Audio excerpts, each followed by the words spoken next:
Think of this. When you are buying a rental property, when you're buying investment real estate, you are buying a three-legged chair. What are the three legs? Income, expenses, and financing. And if you're going to stand on a three-legged chair and have it be solid, you better analyze how many of those legs. All three. And if you're using that gross multiplier, you are analyzing how many legs. One.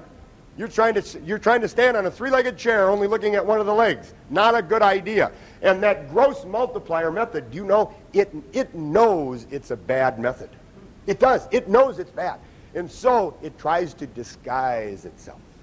Here's one of the disguises it takes. How many of you have ever heard that a rental house ought to rent for a certain percent of its value a month? You ever heard that? That it ought to rent for 1% of its value or 3/4 of 1% or whatever it is? That's a bunch of baloney. That's the gross multiplier in disguise.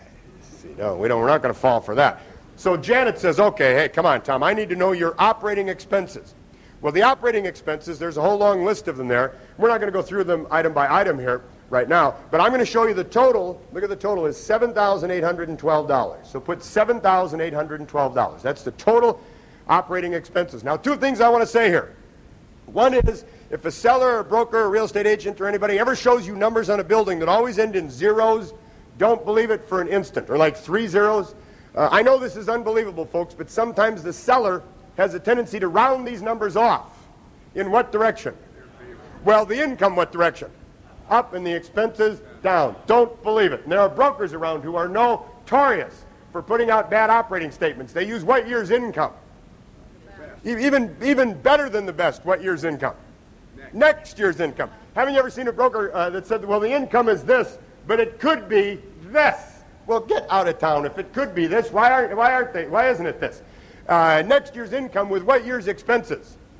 Last year's. And it's not going to work like that. And we've got to check those numbers out. If you're the buyer or you're the listing agent, you've got to check these numbers out. What if I was the seller and I said, Janet, come on, these are the numbers on my property. Trust me. Are you going to trust me? Well, I hope not. How would you check those numbers out? Now, if the sellers are around, you could see the seller's books, yes, but are there some sellers who don't keep very good books? I don't mean they're crooks. I just mean they don't keep very good books. Are there some sellers who keep really good books? Sure. Are there some sellers who keep such good books? They keep 2 or 3 different sets. Books, I got books. What set would you like? No, I don't think you want the seller's books. If the seller's a rounder, where's the seller going to round these numbers in just the opposite direction?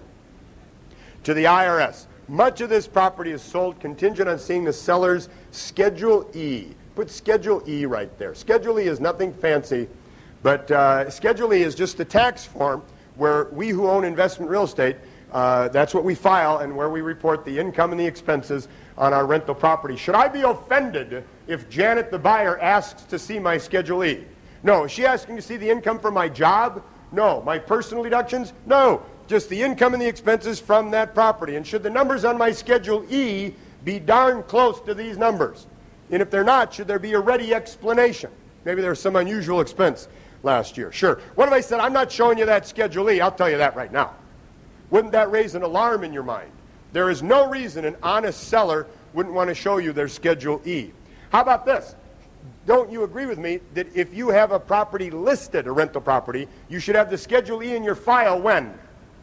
Right up front. You have no business listing a rental property without having the Schedule E in your file before you estimate the value of that property, whose whole reputation is dependent on putting accurate numbers to the marketplace.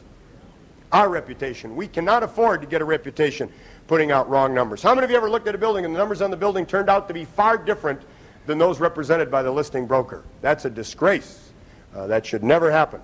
So don't believe it if it ends in zeros. The other thing I want to say is there's a little measurement that we use called an operating expense ratio. And the operating expense ratio is nothing more than the operating expenses divided by the gross operating income. And that'll give you a little percentage. Somebody help me. Do this for me. Take the operating expenses, 7812, and divide by the gross operating income, 20,577. What do you get? 38? That's a 38% operating expense ratio. What does that mean? Of every dollar that Janet would take in, 38 cents goes where? Just to operate the property. That means she's got 62 cents left over to do what with? service her debt, because remember the operating expenses are everything besides the debt, service the debt and pay herself. So she's got to get her debt and herself paid, not out of $1, but out of 62 cents. Therefore, is this operating expense ratio a real important number to know? And will there be an average operating expense ratio in your town on certain types of property? And the answer is yes, of course. And that's a number you would know just with some experience out in your town. What would you guess average operating expense ratio in this country is? Now, I can't give you an average of the country, but what would you guess the average operating expense ratios are somewhere? Yeah, mid-40s. Mid-40s on a small building like that. If you showed me operating expense ratio, now I'm not saying that's for your town. You'd have to check it out for your town. But if you showed me operating expense ratio on a small apartment building that are less than mid-40s, I wouldn't believe it. I'd say prove it to me. Now I know, look, I'm showing you 38%. You're thinking he just said 45. What's going on here? I know these numbers are correct. What could the possible explanation be if you see operating expenses on a property where the expenses are less than average? What could cause that to be true, legitimately so? All right, could be a newer building. It's not in this case, but that could be. What else? All right, deferred maintenance. What if the owner said repairs? Janet, are you kidding? This is such a great building. I haven't had to repair anything for 8 years. Well, what does that mean?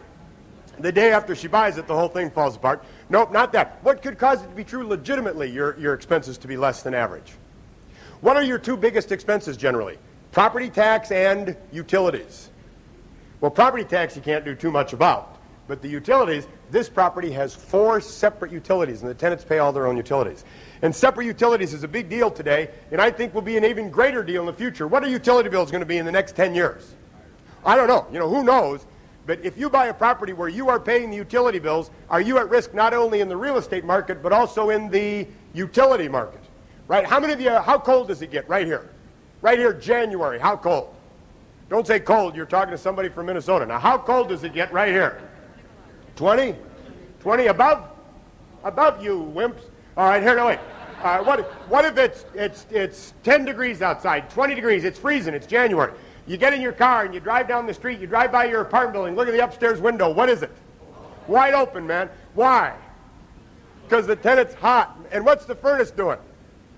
Chug, chug, chug. On whose meter? The owner's meter. How many of you truly have seen a building with the windows open and the furnace running? How do you think the owner feels about that? How many of you have been in a building where there's a cage over the thermostat? A cage. I don't mean a plastic thing like that. I mean a metal mesh cage with a padlock on it. This is a major problem for building owners. You know what? I teach a class at the University of Minnesota once in a while, and I was speaking there a few years ago, and we were in this great big auditorium, and the place was packed, and it had a balcony, and the balcony was packed. And I was down to the floor of the stage, and I said, how many of you ever been in a building where there's a cage over the thermostat? And there was a kid in the front row of the balcony right up there, and he raised his hand, and I called on him, and he stood up, and he said, I know how to get around that.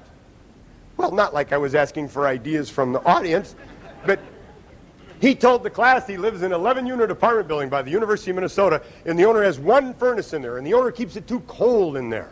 And the owner has a cage over the thermostat, a metal mesh cage with a padlock. The kid said, we can't touch the thermostat. Can't even get a pencil down in there, you know, to try to move the thing. And this kid said every night when it's cold outside, what the tenants do is they get a great big bucket of ice water and a great big beach towel, and they dip that beach towel into the ice water, and they hang that towel over the thermostat cage. And he said, that furnace runs all night. And this kid was proud as can be of that.